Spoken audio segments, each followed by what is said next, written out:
Hey there, it's Kathy. I just wanted to let you know that you can listen to History of the 90s early and ad-free on Amazon Music, included with Prime. When I say Mike Tyson, what do you think of? A high-pitched lisping voice? A big face tattoo? Ear-biting? Then again, maybe you know him from the Scooby-Doo-like cartoon called Mike Tyson Mysteries. Or maybe you immediately think of this. Thanks again, champ. And, again, we are so sorry we stole your tiger. Man, don't worry about it, man. Like you said, we all do dumb and we're up. Most likely, you think of Mike Tyson as a caricature of an out-of-control celebrity whose life has spiraled in so many different and strange directions that it's hard to keep up. As sports writer Bill Simmons put it, when celebrities allow their reputation to become so bizarre that any story about them is believable, these celebrities have entered the Tyson zone. But before all of this, Mike Tyson was a goliath in the boxing world, a giant in sports throughout the 80s and the 90s, and also a convicted rapist. I'm Kathy Kinzora, and today on History of the 90s, we're looking back at Iron Mike, the good, the bad, and the ugly. Let's get ready to rumble!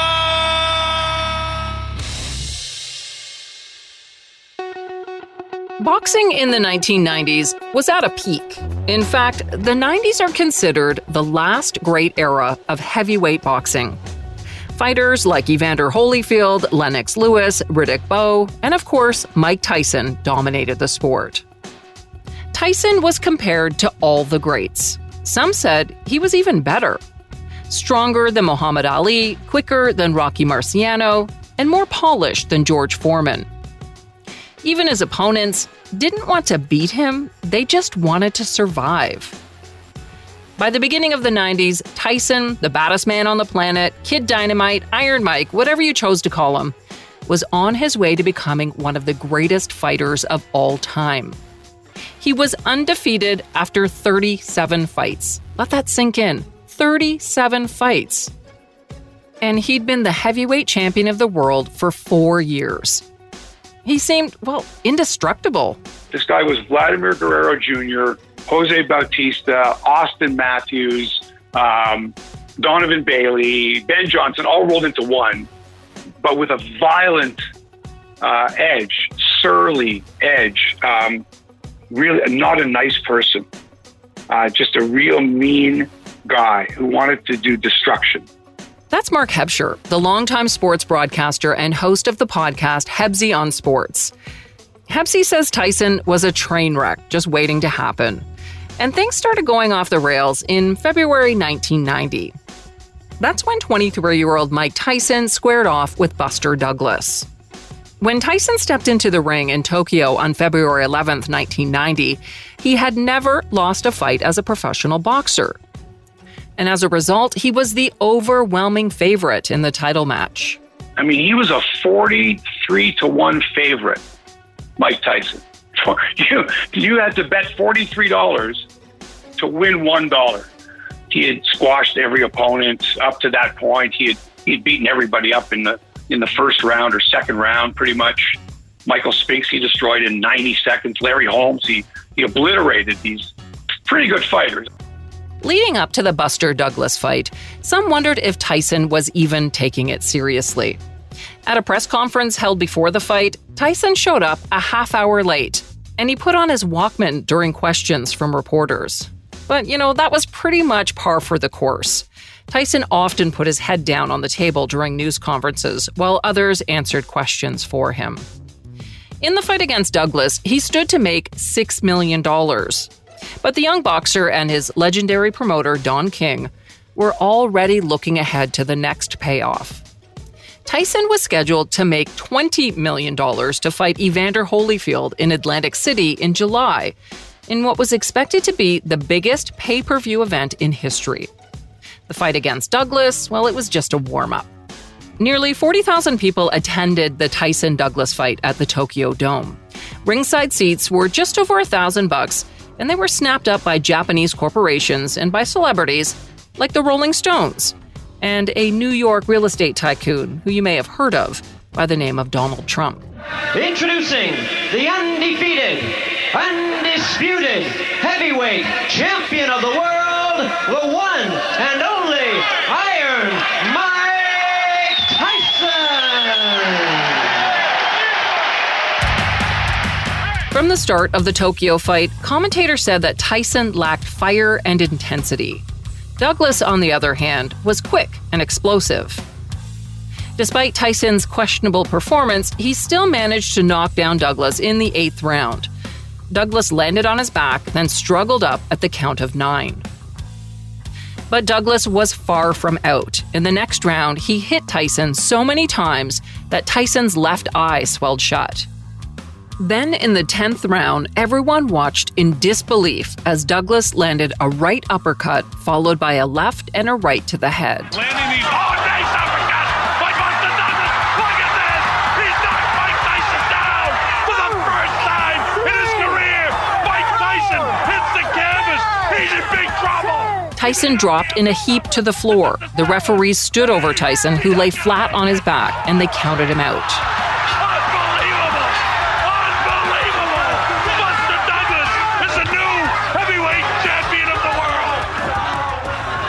It was the biggest upset in boxing history.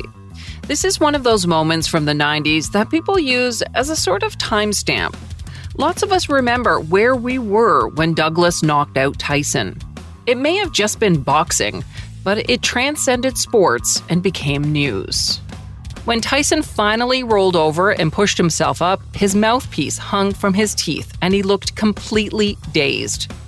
He managed to walk out of the ring, but then his cornermen had to carry him the rest of the way. Reporters mobbed the dressing room, but they were told to get lost. 5 hours later, Tyson reemerged from the dressing room, along with promoter Don King and the rest of his entourage. Wearing wraparound sunglasses and a beige tracksuit, Tyson told reporters that he believed in his heart that he was still the heavyweight champion of the world. And he wasn't just saying that, he actually thought he should have won. Let me explain. Remember when Douglas went down at the end of the 8th round? Well, Team Tyson claimed that Douglas was down for more than 10 seconds, so they lodged a formal protest. But you see, in boxing, a 10 count doesn't mean an exact 10 seconds.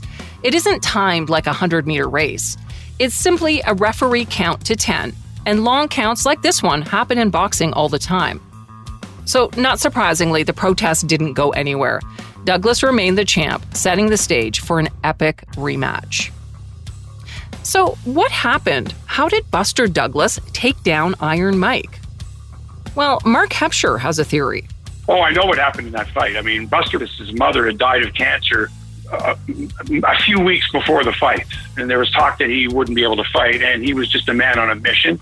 And Tyson was kind of lackadaisical. He was unbeaten. He probably took Douglas for granted, and Douglas had the fight of his life. Buster Douglas was never the same before or since.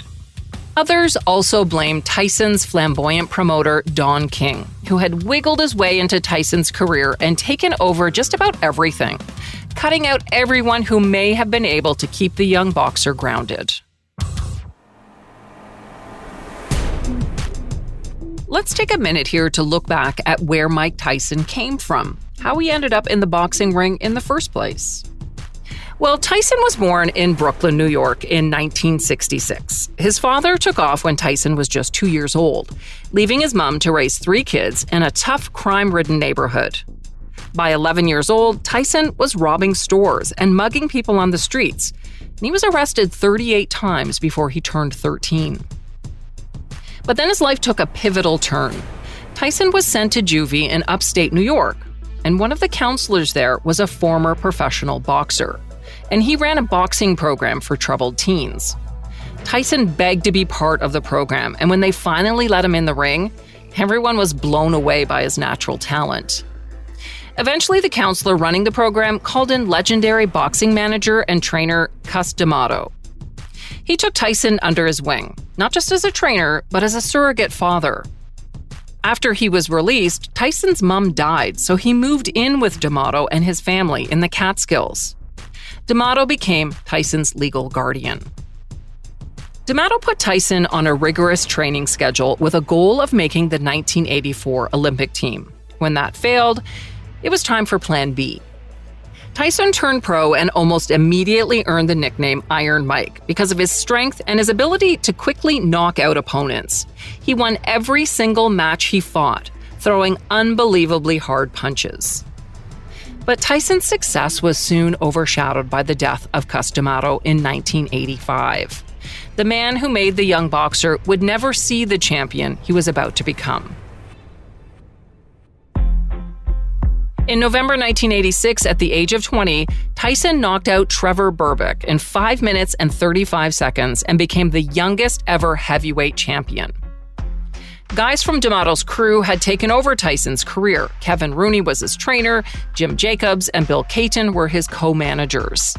But then, in yet another shock, Jim Jacobs died. Tyson was completely blindsided and devastated by yet another loss. And that's when Don King began to move in on the young fighter. At first, he was just Tyson's promoter, but he soon pushed out Caton and also became his manager, fully in charge of his career. At the same time, Tyson had gotten married to actress Robin Givens. You may remember the couple's high-profile relationship. It was tabloid fodder taken to the next level, thanks to an interview they did with Barbara Walters. During the televised interview, Givens accused Tyson of abuse and said her husband was a manic depressive. For his part, Tyson, a man who was a beast in the boxing ring, sat expressionless with his arm around Givens as she described the problems in their marriage. He's got a side to him that's scary.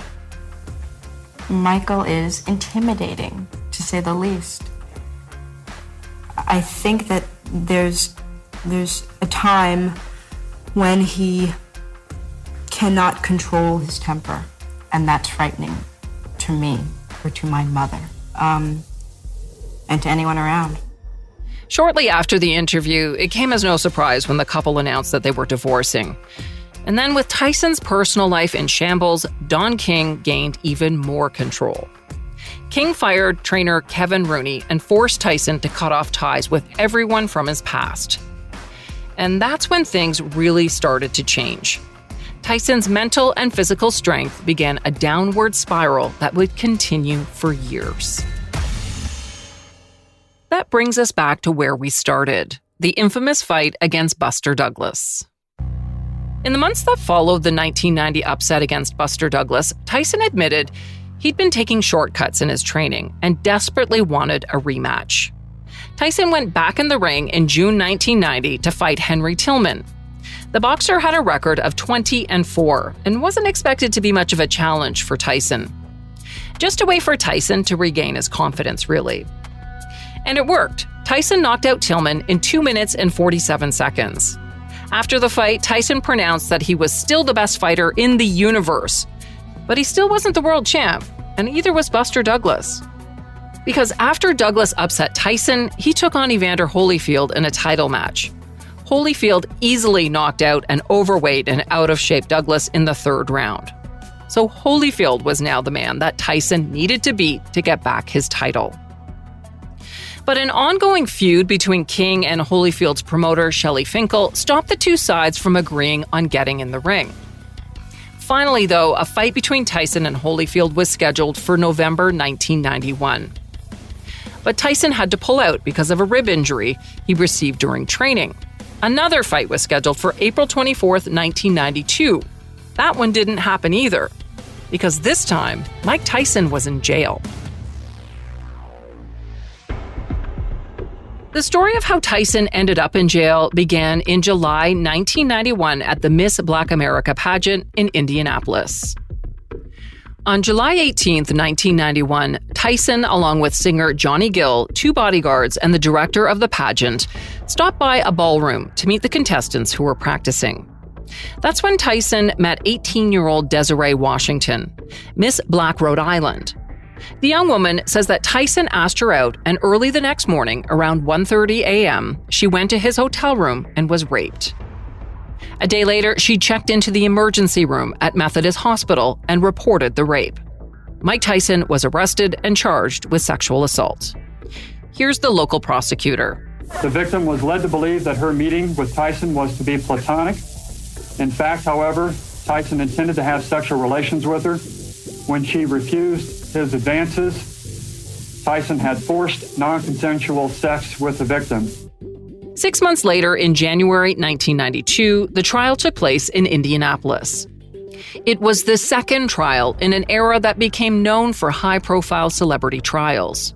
The first to make news in the 90s was the 1991 William Kennedy Smith rape trial in Florida. And of course, the pinnacle was the 1995 O.J. Simpson murder trial in California. Like those trials, the Tyson trial became a media circus and a public spectacle. When Tyson arrived for the first day of jury selection, fans cheered and clapped as he entered the building.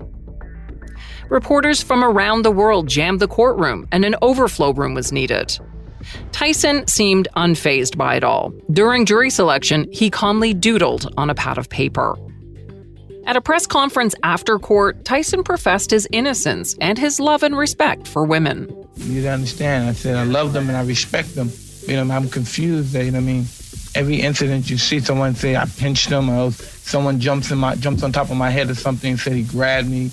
And that's redundant, man.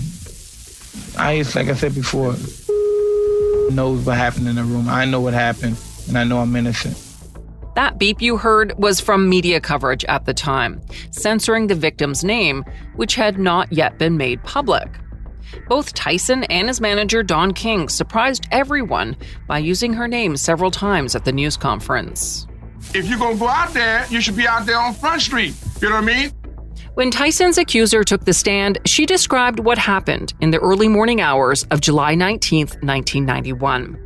Desiree Washington said that Tyson called her from his limousine around 1:30 in the morning and invited her to come down so they could drive around Indianapolis. Instead of going for a drive, though, she said they went back to Tyson's hotel so that he could make a phone call. They watched TV for a bit, and then Tyson began making sexual advances. Washington testified that she went to the bathroom, and when she came back, Tyson was in his underwear. The jury was riveted as the young woman described what happened next. She said that Tyson attacked her while repeatedly telling her not to fight back. Later that day, she finished with the pageant, placing in the top 10, and then went to the police the next day to report the assault. Tyson's legal team tried to paint the young woman as a gold digger who should have known better. During his cross-examination, lawyer Vincent J. Fuller asked, "What did you think was going to happen when Mike Tyson asked you out on a date?" She simply replied, "I was thrilled with the idea of him asking me out. Anyone would be." She explained she just wanted to get some pictures with Tyson so she could show her father. Fuller asked if she normally considers a man's invitation to come into his bedroom as a sexual advance. Without missing a beat, Washington replied, "I was fooled. Anyone can be fooled. I look at it now and yeah, it was stupid, but it didn't give him any reason to do what he did." During 2 days of cross-examination, Tyson's teenage accuser was unshaken, despite the ridiculous questions from the defense that implied she got what she deserved for being alone with Mike Tyson. Can you imagine this kind of cross-examination today? Let's hope it would never happen. Even the news coverage of the trial of this case was surprising. Looking back at it now, most newspapers treated it as a sports story, buried inside the paper's sports section. This could be why you don't remember many details about the case. When Mike Tyson was called to the stand, he insisted that he did not force Washington to have sex with him. In fact, he said she was a very willing participant. Tyson said, "She never told me to stop. She never said I was hurting her in any way. She never said no, nothing." Tyson described a completely different version of events, which ended with them having consensual sex in his hotel room. He said that Washington got mad when he wouldn't walk her down to his limo when they were done. When the case went to the jury, they took 9.5 hours to find Tyson guilty of 1 count of rape and 2 counts of deviant sexual conduct. On March 26, 1992, Tyson was sentenced to 6 years in prison, along with 4 years of probation. And despite being 25 years old at the time of the crime, he was assigned to the Indiana Youth Center. He was released in March 1995 after serving less than 3 years of his sentence. Once he was out of prison, Tyson was determined to make a comeback. In September 1996, he squared off in Vegas against Bruce Seldon for the WBA Heavyweight Championship. Tyson easily defeated Seldon in a first-round knockout. In fact, it happened so quick, 1 minute and 49 seconds, that the fans screamed fake. But there was bigger news happening that night. September 7th, 1996 was also the night that Tupac Shakur was fatally shot after attending the Tyson-Seldon fight at the MGM Grand Casino. Tupac and Tyson were close friends in the 90s, and Tupac even visited Tyson while he was in jail in 1992. 2 months later, on November 9th, 1996, Don King finally got Tyson the fight he'd been waiting for. He would defend his WBA championship against Evander Holyfield. Tyson, who was in financial troubles by now, would make $30 million for the fight. Holyfield, $11 million. Holyfield was the underdog heading into the fight. Vegas betting odds were 25-1 in favor of Tyson. People were actually worried that Holyfield might leave the ring on a stretcher. But man, were they wrong. Holyfield left Tyson dazed and bloodied. Back cut, not looking good. Above the left eye of Mike Tyson. So now a sense of Holyfield delivered 15 straight punches to Tyson's head in the final seconds of the 10th round. Tyson wobbled out of his corner for the 11th round, gauze over his left eye. Within seconds, Holyfield had him trapped against the ropes. That's when the ref jumped in and called the fight. Holyfield continues to dig in. A left hook to the head. He's got Tyson in trouble. Tyson's ready to go. A straight right hand. The Talbot stops the fight. And Holyfield has I can't believe what I'm seeing. It's the most unbelievable thing I've ever been privileged to witness. Tyson said he couldn't remember anything after the third round. He didn't know where he was or what he was doing. During the fight, Tyson had complained to the ref that Evander Holyfield had headbutted him, but the ref told him to keep fighting. When Tyson spoke to the media after the fight, he was still a bit dazed and surprisingly humble. He said, "Holyfield fought a good fight. I take my hat off to him. I look forward to a rematch." That's right, another rematch. Promoter Don King immediately began working on a rematch. He said, "Don't write Tyson off. We're going to dance again. We're going to see if we can put together the greatest rematch in the history of boxing."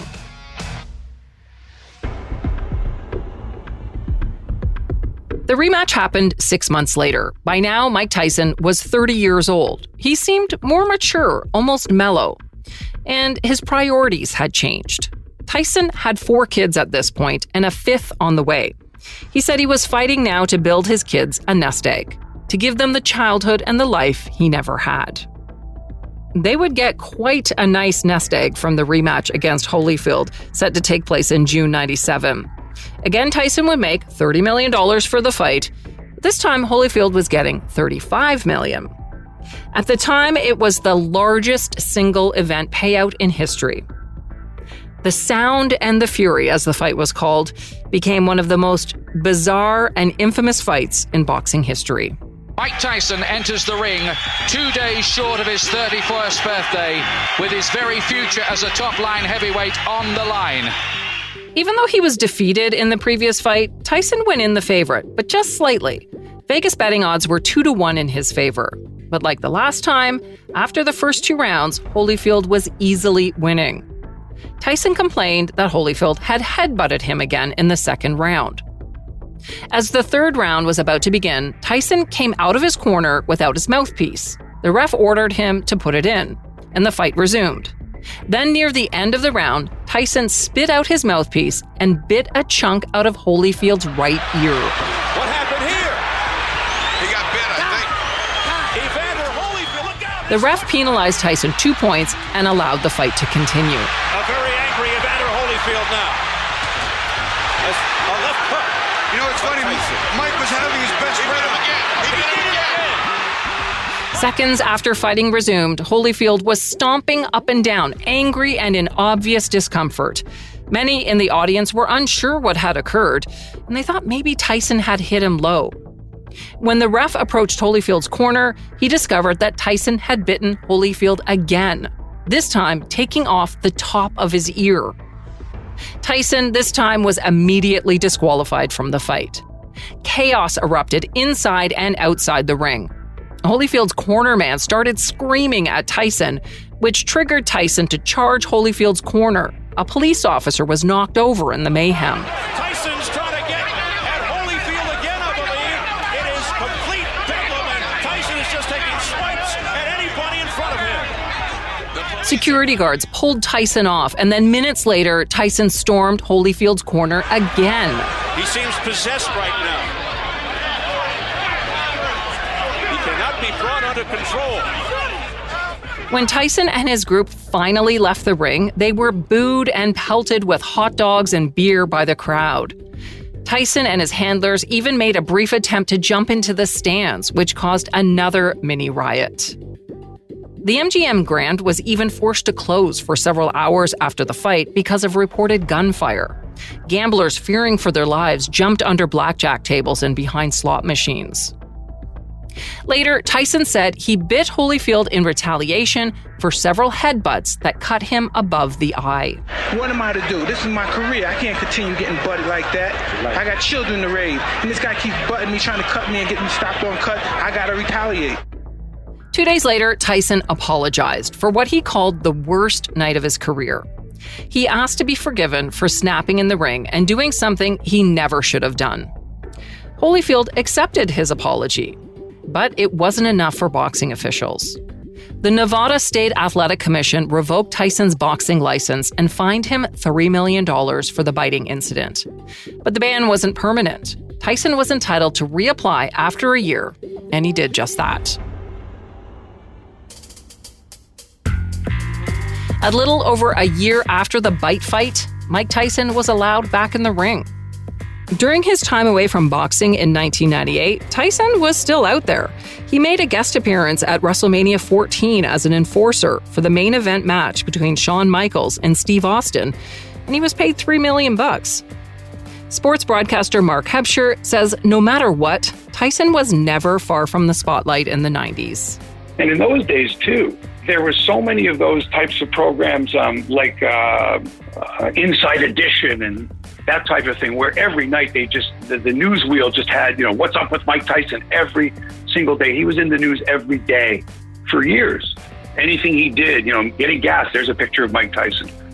As the decade came to a close, Tyson was in hot water again for assaulting two motorists following a traffic accident. On February 5th, 1999, Tyson was sentenced to another year in jail. He served 9 months of that sentence. This is where I'm going to end the story of Mike Tyson. But obviously, his story is far from over. It spanned decades beyond what we looked at in this podcast. He's a larger-than-life personality and has dabbled in movies, Broadway, and an animated kids show. His legal and financial issues continue, and he's been sued a bunch of times and declared bankruptcy. But in recent years, he's attempted to reinvent himself as a kinder, gentler version of Iron Mike. A Sports Illustrated feature a couple of years ago said the baddest man on the planet is now a suburban dad, wearing white New Balance shoes and dad jeans. He has 7 kids and is on his 3rd marriage. Today, he is founder of Tyson Ranch, a marijuana farm, and he hosts a podcast called Hot Boxin' with Mike Tyson. And on November 28th, Tyson will step back in the ring at the age of 54 for an exhibition match against 51-year-old Roy Jones Jr. And even though it's an exhibition match, there is a belt on the line. The WBC has created the Frontline Championship, which will be awarded to the winner of what's being called the Frontline Battle. Mike Tyson might just have some fight left in him after all. Thanks for joining me on this look back at the ups and downs of Mike Tyson's career and personal life. If you're into 90s sports stories, make sure you go back and check out our episodes on Formula One driver Ayrton Senna and another one we did on wrestling's Attitude Era. If you've got an idea for a show, whether it's sports or whatever it is, I'd love to hear from you. Please drop me a line at 90s@curiouscast.ca. That's 90s@curiouscast.ca. You can also reach me through Twitter at 1990s History and on Instagram and Facebook. I love hearing from our listeners. Even if you don't have an episode suggestion, just reach out to say hi. I'd love to hear from you. We're available for free at Apple Podcasts, Spotify, Google Podcasts, and everywhere else you get your streaming audio. You can also listen at curiouscast.ca. If you haven't already, make sure to subscribe so you never miss an episode. And while you're there, please don't forget to rate and review us. This episode was co-written by me, Kathy Canzora, and Dila Velasquez, our producer. Sound design and final production was by Rob Johnston. And thanks to Mark Hebscher for lending his voice. Make sure you check out his podcast, Hebsy on Sports. See you next time for more history of the 90s.